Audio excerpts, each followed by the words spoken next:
చెప్పండి, ఇప్పుడు ప్రత్యేక తెలంగాణ తెచ్చుకున్నారు, ఆంధ్ర నిలగొట్టిరు, మన నిధులు మన నియామకాలు అని చెప్పారు, ఏం సాధించారు? ఇప్పుడు మార్వాడి నిలగొట్టి మీరు ఏం సాధిస్తారని చెప్పేసి కొందరు మాట్లాడుతూ ఉన్నారు. దీన్ని ఎట్లా చూస్తారు? ఆంధ్రలో నిలగొట్టి అలా మార్వాడలను బతికిస్తూ ఉన్నాం.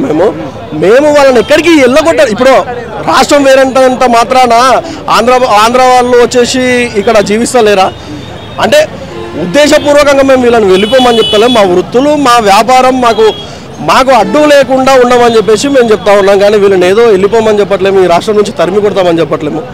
ఏదో ఒక మోనా మార్కెట్లో ఒక చిన్న ఇష్యూ జరిగిందని చెప్పి దాన్ని పెద్ద రెచ్చగొట్టే ప్రయత్నం జరుగుతుంది. ఇక్కడ హిందువులను విచ్ఛిన్నం చేసే ప్రక్రియ కొనసాగుతుంది. వీళ్ళంతా పేడ్ బ్యాచ్లు, వీళ్ళంతా తర్వాత మార్వాళ్ళ దగ్గర డబ్బు గుంజుకునే ప్రయత్నం జరుగుతుందని చెప్పేసి ఇట్లాంటివి కూడా మాట్లాడుతూ ఉన్నారు. యాక్చువల్గా ఈ యొక్క ఉద్యమం అనేది మోండా మార్కెట్లో జరిగిన ఇష్యూ నుంచి మొదలైంది కాదు. గత 4-5 సంవత్సరాల నుంచి కూడా మేము 4-5 సంవత్సరాల కింద ఈ గ్రామాలలో ఏదైతే ఈ యొక్క వ్యాపారాలు పెట్టి గ్రామస్తుల పుట్టగొట్టే విధంగా ఉన్నదో ఆ రోజు మేము అప్పటి నుంచి కూడా ఈ ఉద్యమం మొదలై ఉన్నది. ఈ రోజు మోండా మార్కెట్ ఇష్యూ కాదు, ముఖ్యంగా ఇంకా హిందువులను విచ్ఛిన్నం చేసే ప్రయత్నం జరుగుతుంది అనేది అది అవాస్తవం. ఇది హిందువుల మధ్యలో చిచ్చు పెట్టేటువంటి విషయం. ఇది 100కి 200% కాదు, కేవలం వృత్తి దోపిడీని అరికట్టాలని చెప్పేసి ఒక ఉద్యమం జరుగుతూ ఉన్నదని చెప్పేసి ప్రజలు గ్రామీణ ప్రాంతాల్లో ప్రజలు కూడా పెద్ద ఎత్తున వాళ్ళ షాపులలోకి బంద్ చేయడం, కొన్ని ప్రాంతాల్లో కూడా మార్వాడి గోపాక్ అని చెప్పి ఫ్లెక్సీలు కనిపిస్తూ ఉన్నాయి. ఉద్యమాలు కూడా గ్రామీణ ప్రాంతాల నుంచి బయటకు వస్తూ ఉన్నాయి. మరి ఎంత ముందుకు వెళ్ళే ఛాన్స్ ఉంది ఈ ఉద్యమం? మళ్ళీ నీరుగారే అవకాశం ఏమైనా ఉందా? ఇతర పార్టీలు ఇట్లా ఇందులోకి ఇన్వాల్వ్ అయ్యి 100కి 200% ఈ యొక్క ఉద్యమం మా యొక్క సమస్యలు పరిష్కారం అయ్యేంత వరకు మేము పోరాటం చేస్తూనే ఉంటాం. నాడు తెలంగాణ రాష్ట్రం కోసం మా విశ్వకర్మలు 42 మంది మలిదశ తొలిదశ నుంచి 42 మంది విశ్వకర్మలు ప్రాణత్యాగం చేశారు. ఈరోజు మేము ఇంకా 100 మందినైనా ప్రాణత్యాగం చేసి మా వృత్తులను మేము కాపాడుకుంటామండి. ఈ యొక్క ఉద్యమాన్ని మేము నీరుగార్చబోమని తెలియజేస్తాం. చెప్పండి, ఇటు మార్వాడీలు కావచ్చు, ఇతర పార్టీలు, ఇటు బీజేపీ ముఖ్యంగా ఏం చెప్తుంది? అసలు కుల వృత్తులు చేసే వాళ్ళే కరవేరు కదా, కుల వృత్తులు చేయకనే కదా మార్వాడీలు అందులోకి ఇన్వాల్వ్ అయింది. అసలు తెలంగాణ వాళ్ళు పని చేయకుండా అయిపోయారు, అసలు పనికి ఎవరు అంగుతలేరని చెప్పేసి మన ఏదైతే మన ప్రాంత వాసులు కావచ్చు బీజేపీ వాళ్ళు మాట్లాడుతూ ఉన్నారు. వాళ్ళకి ఏం చెప్తారు? అయితే ఇది చాలా శుద్ధ తప్పు. కుల వృత్తులకు ఎక్కడ లోటు లేదు. ప్రభుత్వం ఏం చేయాలంటే స్కిల్ డెవలప్మెంట్లు ఏర్పాటు చేసి చెప్పడమే కానీ చేసే బాధ్యత లేదు. ఆనాడు కుల వృత్తుల ప్రకారం గత 10 సంవత్సరాల కింద బీఆర్ఎస్ పార్టీ టీఆర్ఎస్ పార్టీ ఉన్నప్పుడు ఆత్మగౌరవ భవనాల పేరుతో భవనాలు ఇచ్చి మభ్యపెట్టింది. తదనంతరం మాకేం న్యాయం జరగలేదు. అదేవిధంగా ఈనాడు కాంగ్రెస్ పార్టీ వచ్చి 2 సంవత్సరాలైనా ఈ కుల వృత్తులను ఉత్పత్తి కులాలను పిలిచి మాట్లాడలేదు. మాకు జరుగుతున్న అన్యాయం పైన ఎక్కడ కూడా కార్యాచరణ ప్రకటించలేదు. ఎందుకంటే ఈ సృష్టికి మూల సంపద మూలవారులు ఉత్పత్తి కులాలు. ఈ ఉత్పత్తి కులాలను కాపాడలేనప్పుడు ప్రభుత్వాలు ఉంటే ఎంత లేకుంటే ఎంత, మామూలను కాపాడాలి. మీకు ఏం జరుగుతుంది అన్యాయం అంటే ఓ టింబర్ డిపో ఉంది, ఉదాహరణకు పనిచేస్తున్నాము, అందులో వుడ్ అమ్ముకోవాలి. వాళ్ళు వుడ్ పర్మిషన్ తెచ్చుకుంటారు కాబట్టి టింబర్ డిపో పర్మిషన్ తెచ్చుకున్నారు, కట్టుకుంటారు పర్మిషన్, ఫారెస్ట్ పర్మిషన్ ఉంటుంది, మీరు అమ్ముకోవాలి. కానీ అందులో మా కుల వృత్తికి సంబంధించినటువంటి పని కూడా మీరే చేస్తారు. ఆ పని మీ కులస్తులతో చేయించుకుంటారు, వేరే రాష్ట్రాలతో. మరి ఇక్కడ స్థానికంగా ఉన్న మా పరిస్థితి ఏం కావాలి? మేము వాళ్ళు కొనుక్కొచ్చుకుంటే దానికి ఫర్నిచర్ చేసి మేము ఇంత తిని పోషించాలి. మేము ఎక్కడ కూడా సంపాదక సృష్టి మేము చేస్తలేం కదా, మమ్మల్ని కాపాడాల్సిన బాధ్యత మీదే కదా. మరి మీరు ఇది చేయకుండా మమ్మల్ని మోసం చేస్తే ఎట్లా? మేము అడిగేది అదే, మా హక్కులకు ఎందుకు భంగం కలిగిస్తారని. మీరు మంచోళ్ళు ఉన్నారు, చెడ్డోళ్ళు ఉన్నారు మీ దాంట్లో. మేము ఏదేమంటున్నాం, మా హక్కులు భంగంగా లేకుండా చూడాల్సిన బాధ్యత మీ పైన ఉందంటున్నాము. ప్రభుత్వాలు దీనికి కార్యాచరణ ప్రకటించాలంటున్నాము. ఎందుకంటే ఏం జరుగుతుంది ఈనాడు ఈ సబ్బండ కులాలకు ఏం జరుగుతుంది? ఇలా బీసీ నినాదంతో మనం ముందుకు వచ్చినాం. 42% రిజర్వేషన్ అంటున్నాము, అది పక్కన పెట్టినాం. బీజేపీ ప్రభుత్వం పైన కాంగ్రెస్ ప్రభుత్వం నెట్టబడింది. కానీ ఇలా కనీసం మా కుల ఉత్పత్తులు అయినటువంటి ఈ విశ్వకర్మ జాతిలో పంచదాయిలో మేము అటు గోల్డ్ రంగంలో కావచ్చు, ఈ మేము ఉన్నటువంటి కార్పెంటర్ రంగంలో అనేక అంశాలలో కూడా ఇలా కుల వృత్తులు నశించిపోతుంటే ఇలా మాకు కడుపు పలిపోతుంది. నిమురు కప్పిన నీరులాక మా జీవితం అంతా ఆగమైపోతుంది. ఇలా మా జీవితమే ఇట్లుంటే రేపు భవిష్యత్తులో మా పిల్లల భవిష్యత్తు. తెలంగాణ ఎందుకు తెచ్చుకున్నాం? మేము తెలంగాణ కోసం ఎందుకు కొట్లాడినాం? శ్రీకాంతాచారి ఆత్మ బలిదానం ఎల్బీనగర్ వేదికగా తెలంగాణ ఉద్యమంలో పనిచేసిన బావుటగా జయశంకర్ ఆశయ సాధన కోసం తెలంగాణ జెండా వేసిన వ్యక్తిగా, తెలంగాణ గుండెలలో నింపుకున్న వ్యక్తిగా నా తెలంగాణకు అన్యాయం జరుగుతుంది. నేను నూకుంటానా? అంత బలిదానం చేసి అంతమంది చనిపోయి తెచ్చుకున్న తెలంగాణలో మీరు ఏం సాధించారు? ఇప్పుడు అప్పుడు ఆంధ్ర నిలగొట్టి ఏం సాధించారు? ఇప్పుడు నిజంగా వీళ్ళని మార్వాడి గోబ్యాక్ అంటే ఏం సాధిస్తారని చెప్పేసి బీజేపీ డైరెక్ట్ క్వశ్చన్ చేస్తా ఉంది. అయితే ఇవాళ మాకు మతం లేదండి, మతం లేదు. మాది ఒకటే మతం, అందరికీ సేవ చేసే మతం, భారతదేశాన్ని కాపాడే మతం. మేము ఈ సృష్టికి మూల మతం మాది, విశ్వకర్మ. మేము నీకు ఇళ్ళ భార్యాభర్తలని చెప్పుకోవాలంటే మీకు మాంగళ్యం ఉండాలి. నువ్వు ఇంట్లోకి హాయిగా నిద్రపోవాలంటే డోర్ ఉండాలి. నీకు గొల్లెం పెట్టుకొని డోర్ పెట్టుకొని నిద్రపోతావు. నువ్వు ఎవరు నీకు ఇంట్లోకి వెళ్ళేటప్పుడు లక్ష్మీదేవి అని కడప నొక్కుతావు. ఆ కడప చేసేటోళ్ళు విశ్వకర్మలం మేము. అలాంటి సంపదకు మూలవారసులైనటువంటి మమ్మల్ని పరిరక్షించాల్సింది పోయి, మమ్మల్ని కాపాడాల్సింది పోయి, మమ్మల్ని హక్కున చేసుకోవాల్సింది పోయి వేరే మతస్థులు వేరే వాళ్ళు అన్నారని చెప్పేసి తెలంగాణలో ఉన్న ప్రజలం విశ్వకర్మల ఓట్లం కావా? 20 లక్షల మంది జనాభా ఉన్నాం విశ్వకర్మలు ఈ రాష్ట్రంలో తెలంగాణలో. అలాంటి వాళ్ళ పక్షాన నిలవాల్సిన బాధ్యత మీకు లేదా? అంటే మతపరమైన ఓట్లు బొట్టు పెట్టుకుంటూ బొట్టు పెట్టుకుంటూ ఇది కాదండి.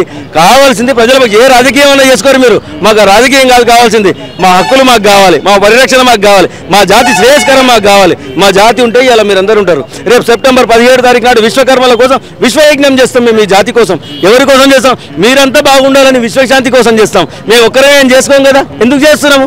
ఈ సమాజం కోసం, ఈ సమాజ సృష్టి కోసం అందరం బాగుండాలని చేస్తాం. మేము ఇలాంటి కార్యాచరణలు చేస్తున్నప్పుడు మమ్మల్ని కాపాడాల్సిన బాధ్యత ప్రభుత్వం పైన ఉన్నది. ఇలాంటి కార్యాచరణ కలెక్టర్ ఆర్డర్ చేస్తారో మీరే ఏ ప్రభుత్వ అధికారిని చేస్తారో నియమించి తక్షణమే కమిటీ వేసి మమ్మల్ని పిలిపించి మా హక్కులకు ఏ విధంగా భంగం వాటిల్లుతుందో తెలుసుకొని మీరు పరిరక్షించాలని. ఇక్కడ మార్వాడీల వల్ల కావచ్చు, గుజరాతీ రాజస్థానీల వల్ల ఇటు దేశం కావచ్చు రాష్ట్రం కావచ్చు ఆర్థికంగా బలంగా ఉంది, రాష్ట్రానికి కావచ్చు దేశానికి కావచ్చు సంపద సృష్టిస్తున్నారు వాళ్ళు అని చెప్పేసి కూడా మాట్లాడుతూ ఉన్నారు. కేంద్ర ప్రభుత్వం దానికి సపోర్ట్ చేస్తుంది, అలాగే సపోర్ట్ చేస్తుంది, రాష్ట్ర ప్రభుత్వం కూడా వాళ్ళకే సపోర్ట్ చేస్తుంది. మరి తెలంగాణ వాళ్ళ యొక్క పరిస్థితి ఏంది? వాళ్ళు ప్రభుత్వాలు వాళ్ళకే సపోర్ట్ చేస్తుంది. ఇది రాజకీయ అంశంగా తీసుకుంటే చాలా భిన్నమైన కోణంలోకి వెళ్తుంది. కానీ ఇది కులవృత్తుల అంశం, ఇది రాజకీయ అంశం కాదు. అంటే ఎలక్షన్స్ వస్తాయి, ఎలక్షన్స్ అయిపోయినాక రాజకీయాలు అయిపోతే పరిపాలనా విభాగాలలో వాళ్ళ స్టేజ్లో వాళ్ళు పరిపాలన చేసుకుంటారు. కాంగ్రెస్ పార్టీ వచ్చింది పరిపాలన చేసుకుంటుంది, కేంద్రంలో బీజేపీ పార్టీ వచ్చింది పరిపాలన చేసుకుంటుంది. మేము దేనికి వ్యతిరేకం కాదు, కానీ మా హక్కుల పరిరక్షణ కోసం మేము కొట్లాడుతున్నప్పుడు మతాలేంది కులాలేంది నాకు అర్థం కాదు. మాకు భంగం వాటిల్లుతుందని మేము అడుగుతున్నాం.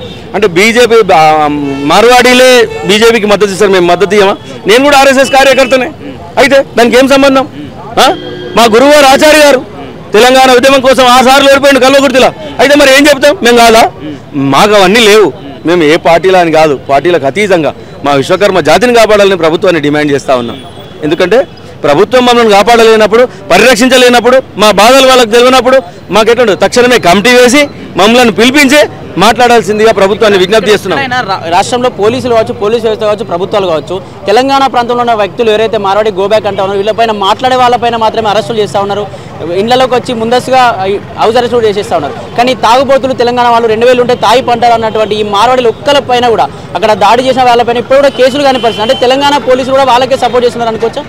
మరి ప్రభుత్వం సపోర్ట్ చేస్తుందా, బీజేపీ ప్రభుత్వం సపోర్ట్ చేస్తుందా, కాంగ్రెస్ ప్రభుత్వం సపోర్ట్ చేస్తుందో తెలియదు. కానీ తెలంగాణలో మరి ఇట్లా తాగివంతులు అని అంటారు కదా వాళ్ళు, ఆ తాగడానికి మూలకారమైనటువంటి వైన్సులు బంద్ చేపియండి, బార్లు బంద్ చేపియండి. ఎవరు తాగుతాడు? ఇప్పుడు బంద్ పెట్టు, మద్యపాన నిషేధం పెట్టు, ఎవరు తాగుతారు? మద్యపాన నిషేధం పెట్టు. వాడు ఇంకోటి తాగినోడు బాటిల్ కొనుక్కున్నప్పుడు జీఎస్టీ కడతాడు, ప్రభుత్వానికి ట్యాక్స్ కట్టేకొని తాగుతుండదు. నీకేమైనా నష్టం అవుతుందా? నీవు గుట్కాలు తింటాడు, నువ్వు పాన్ పరాకులు తింటావు, దానికి జీఎస్టీ ఉండదు, ఏది ఉండదు. ఈ కనీసం తెలంగాణ సంపదను ఇస్తుంది కదా అని సంతోషపడాలి. ఆ సంపద కూడా నువ్వు ఇస్తలేవు కదా. నువ్వు తిన్న పాన్కు బిల్లు ఉండదు, గుట్కాకు బిల్లు ఉండదు, కనీసం వాడు తాగిన మందుకు బిల్లు ఉంటుంది. మరి దీన్ని సంతోషపడాలి కదా, వాడు తాగి ప్రభుత్వాన్ని కాపాడుతున్నాని. ఇది తప్పు. ఒకరికి ఒక అలవాటు ఉంటుంది, ఆయన స్వతహాగా చేసుకునే కార్యక్రమాన్ని మనం కించపరచడం తప్పు. కాబట్టి అలాంటి కార్యాచరణ ప్రకటించడం తప్పు. చెప్తా ఉన్నారంటే ఏవైతే మార్వాడి గోబ్యాక్ అంటూ ఉన్నారు ఈ సంఘాలు కావచ్చు, కులవృత్త సంఘాలు అందరూ కూడా కావాలనే ఎలిగేషన్ చేస్తూ ఉన్నారు. వీళ్ళంతా పేడ్ బ్యాచ్. ఈ ఉద్యమం తర్వాత 10 రోజులు ఉద్యమాన్ని నడిపించి తర్వాత డబ్బులు తీసుకుంటారు మార్వాడీల దగ్గర. వీళ్ళ పనే అది. ఒకప్పుడు బాపణల ఉద్యమం అన్నారు, కొమ్మడల ఉద్యమం అన్నారు, ఇప్పుడు మళ్ళీ ఈ ఉద్యమం ఎత్తుకున్నారు, మొన్నదాకా బీసీ ఉద్యమం. ఇట్లాంటి ఉద్యమాలు ఎత్తుకొని పైసలు కలెక్ట్ చేసుకోవడమే వీళ్ళ యొక్క ఉద్దేశం అని చెప్పేసి కూడా మాట్లాడు. ఇట్లాంటివి ఏమైనా జరుగుతూ ఉందా? డబ్బులు తీసుకోవడం లాంటివి ఏమైనా? ఇది చాలా తప్పు. ఈ అంశాన్ని ముమ్మాటి మేము ఖండిస్తున్నాం. మా కడుపు బాధతోని, మా పొట్ట బాధతోని మేము చెప్తున్నాం తప్ప బీసీ ఉద్యమం కానీ విశ్వకర్మ ఉద్యమం కానీ ఎక్కడ కూడా డబ్బులకు అమలవదు. రేపు రానున్న రోజుల్లో కూడా బహుజనుల పక్షాన పెద్ద ఎత్తున ఉద్యమాలు తీసుకుంటున్నాము. ఉద్యమ కార్యాచరణతోనే ముందుకెళ్తున్నాము. 42% రిజర్వేషన్ మా హక్కులు, మేమెంతో మాకంతా మా వాటా కల్పించేదాకా ప్రభుత్వం పైన కొట్లాడతాము. ఈ ప్రభుత్వం బీజేపీ పైన నెట్టబడ్డది మొన్ననే. వీళ్ళు ఈ గేమ్ ఆడుతున్నారు, ఈ గేమ్ షోను కూడా బహుజనులు గమనిస్తున్నారు. ఎందుకంటే మా హక్కుల కోసమే మేము ఎప్పుడైనా అడుగుతున్నాం. అంతకుమించి నీ సొంత వాటా అడుగుతలేము, నీ ఇంట్లోకి వచ్చి భోజనం పెట్టమంటలేము. మేము చేసే పనికి అడ్డం రాకు, నీ పన్ను చేసుకో, మా పని మేము చేసుకుంటాం. అందులో కూడా దొంగ పని చేసే వాళ్ళను పక్కకు సాగనంపమని అడుగుతున్నాం. మేము దొంగలు ఉన్నారు, ఆ దొంగలను మాత్రమే పసిగట్టాలి ప్రభుత్వము. పసిగట్టకుండా మమ్మల్ని ఇబ్బంది పెట్టేటోళ్ళను మీరు పట్టుకోవాల్సిన బాధ్యత ఉంది. దానికి మీరు కమిటీ వేయాలి, మా హక్కులను మీరు అడిగి తెలుసుకోవాలి. మా బాధలు తెలుసుకోవాలి, మాకేం కావాలో తెలుసుకొని కమిటీ వేసి తక్షణమే మీరు కార్యాచరణ ప్రకటించి ఇలాంటి ఉద్యమాలు మరిన్ని ఉధృతం కాకముందుకే మీరు మేల్కొంటారని ఆశిస్తూ జై విశ్వకర్మ. అంటే ఇక్కడ చెప్పండి, పెద్ద ఎత్తున 15 రోజుల నుంచి కూడా చూసుకున్నట్టయితే Marwadi go back, Marwadi Gujarati culture go back అని చెప్పి పెద్ద ఎత్తున ఉద్యమాలు జరుగుతూ ఉన్నాయి. ఇక్కడ ఎవరైతే అటు మార్వాడి వాళ్ళు చాలా కూడా ఇష్టాంతిగా మాట్లాడుతున్నారు. తాగుబోతులు పొద్దున ఎవరు తాగి పడుకుంటారు ఇట్లాంటి వ్యాఖ్యలు మాట్లాడినారు. కనీసం వాళ్ళపైన అరెస్ట్ వారెంట్ లేవు, ఎఫ్ఐఆర్ కూడా బుక్ కాని పరిస్థితి. కానీ తెలంగాణలో మన ప్రొటెస్ట్ చేసే వాళ్ళ దగ్గర హౌస్ అరెస్టులు ఇట్లాంటి ఎందుకు జరుగుతూ ఉన్నాయి? మరి అంటే తెలంగాణ పోలీసు వ్యవస్థ ఇక్కడ వాళ్ళకే సపోర్ట్ చేస్తుందని అనుకోవచ్చా? సార్, తెలంగాణ వ్యవస్థ వాళ్ళకే సపోర్ట్ చేస్తుందంటే ఇప్పుడు మార్వాడీల దగ్గర డబ్బులు బాగా జమ చేసే సార్. వాళ్ళు మామూలుగా వస్తారు, చిన్న చిన్న టికానా పెట్టుకొని వస్తారు. చిన్న మన షాపులు, స్టేషనరీ షాపులు లాగా పెట్టుకొని ప్లైవుడ్ షాపులు, పెయింట్ షాపులు, హార్డ్వేర్ షాపులు, పానీపూరి కాడి నుంచి అమ్ముకుంటూ వస్తున్నారు. వెల్డింగ్లు, గ్లాస్ షాపులు ఇవన్నీ చేయకుంటే వ్యాపారాలు బాగున్నాయి, పర్వాలేదు. ఎప్పుడైతే ప్లైవుడ్లు అమ్ముకుంటూ ఆ ప్లైవుడ్ కబోర్డ్లు కూడా చేయిస్తుర్రో అప్పుడే వాళ్ళ పరిస్థితి మాకు తెలిసిపోయింది, మా కడుపులు కొడుతున్నారని చెప్పి. అది తెలిసిన తర్వాతనే మేము రోడ్డుకి ఎక్కినాం సార్. మీరు రాజకీయానికి లేదు, దేనికి సంబంధం లేదు. మా పుట్ట విశ్వబ్రాహ్మణులకు, అవసరాలకు కానీ, బంగారం పని చేసేట వాళ్ళకి కానీ, కార్పెంటర్ కానీ, కమ్మరి పట్టణాలకు కానీ ప్రతి ఒక్కరికి అన్యాయం జరుగుతుంటే మేము ఈ రోడ్డు మీదకి వచ్చి ఈ నిరసన చేస్తున్నాము. హిందువులమండి, హిందువుల కోసమే మేము ఈ పోరాటం, విశ్వబ్రాహ్మణుల కోసమే పోరాడుతున్నాం.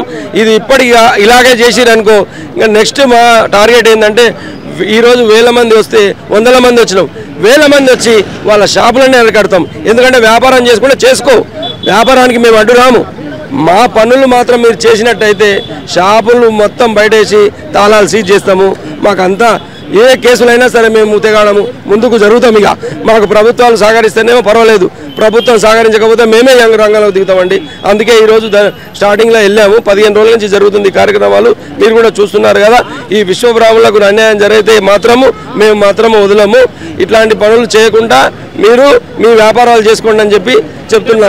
కేంద్ర ప్రభుత్వం వాళ్ళకే సపోర్ట్ చేస్తుంది, రాష్ట్ర ప్రభుత్వం వాళ్ళకే, రాష్ట్ర ప్రభుత్వ పోలీస్ వ్యవస్థ కూడా వాళ్ళకే సపోర్ట్ చేస్తుంది. మరి తెలంగాణ వాళ్ళ ఇక్కడ ప్రొటెస్ట్ చేసినా వాళ్ళని అరెస్ట్ చేస్తుంది. మరి ఇక్కడ న్యాయం జరుగుతుందా? ఖచ్చితంగా ఈ మార్వాడి అంశం ముందుకెళ్లే ఛాన్స్ ఉందంటారా? మరి సార్, ఇప్పుడు ఏమైతుందంటే ఇప్పుడు మీరు కూడా చూస్తున్నారు, మీరు అన్నిటికీ మాట్లాడుతున్నారు కదా, ప్రతిదీ చూస్తున్నారు, గమనించారు.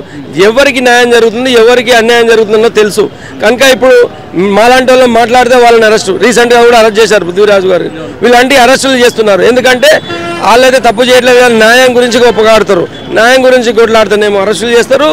డబ్బులు వాళ్ళకి ఏమన్నా రాజకీయాలకు డబ్బులు ఇస్తేనేమో వాళ్ళతోని సపోర్ట్ చేస్తారు. ఇది అన్యాయం అండి, ఇట్లాంటివి చేయకూడదు.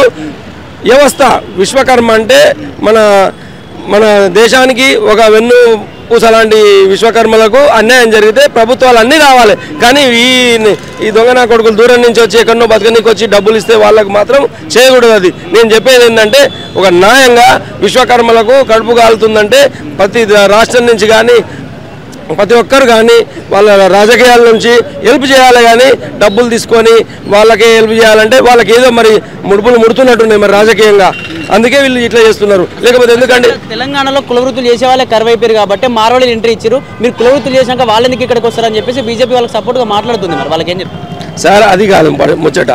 వాస్తవానికి ప్లైవుడ్ షాప్లో చేయిస్తున్నారు కనుకనే మన కార్పెంటర్లు పని లేకుండా వాళ్ళు చాలా ఇబ్బంది పడి వాళ్ళు రోడ్ల మీద వచ్చే పరిస్థితి అయింది సార్. ఎందుకంటే వాళ్ళకు ఫీజులు కట్టలేక, రెంటులు కట్టలేక పరిశానల పడి ఈ రోజులో పనులు కూడా ఇవ్వలేకపోతున్నారు. వీళ్ళు కంటిన్యూగా పనులు వాళ్ళకే ఇస్తున్నారు కదా. ఇప్పుడు ఒక మాట చెప్పండి, ఒక వ్యాపారం మంచిగా నడిస్తేనే వానికి నడుస్తుంది. ఇప్పుడు నేను కార్పెంటర్ ఇంటీరియర్ చేస్తున్నా, నా పనులు మంచిగా నడుస్తేనే కదా మళ్ళీ ఇంకో వేరే వాళ్ళు ఇస్తారు. నాది మొత్తం ఒక పనులు కూడా నడవకపోతే అప్పుడు ఏమవుతుంది? మొత్తం దివాలా తీస్తుంది. ఇప్పుడు ఒక ప్లైవుడ్ షాప్ ఒకటి నడిపిస్తుంటే వాంది మంచిగా నడుస్తుంది, మా విశ్వకర్మలు మొత్తం అడుగున పడిపోయినాం. అది జరుగుతుంది కనుక ఈ వ్యవస్థ మొత్తం వాళ్ళు అనే మాట ఏంటంటే వీళ్ళు మొత్తం లేరు, పని చేయట్లేదు అంటున్నారు. మా దగ్గర అందరూ పని చేస్తున్నారు కానీ వీళ్ళు మార్వాడి వాళ్ళు, గుజరాతీ వాళ్ళు చేసే వల్ల వాళ్ళు ఆపేయమండి. వీళ్ళు పని చేసుకుంటారు కదా, వాళ్ళు ఆపేస్తే అయిపోతుంది కదా. ఆపేయకుండా మాత్రం మేము మాత్రము టింబర్లో ఉన్న మిషన్లు కానీ వాళ్ళ డోర్లు కానీ చౌకోట్లు కానీ చేస్తుంటే అవన్నీ ధ్వంసం చేస్తాము. నెక్స్ట్ కార్యక్రమం అదే. నెక్స్ట్ ఒక 15 రోజుల తర్వాత ప్రణాళిక తయారు చేస్తున్నాము.